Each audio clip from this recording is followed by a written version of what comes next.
Teenager, ano kaya ang una mong niregalo sa nililigawan mo? Sabi mo, kwintas. Ang sabi ng survey natin dyan ay... Hop! Wala. Ang top 14 answer na lang. natin ay flowers. Flowers.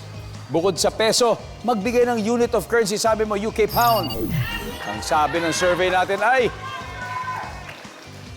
1 points. Top answer ay dollar. Good ni Ewa.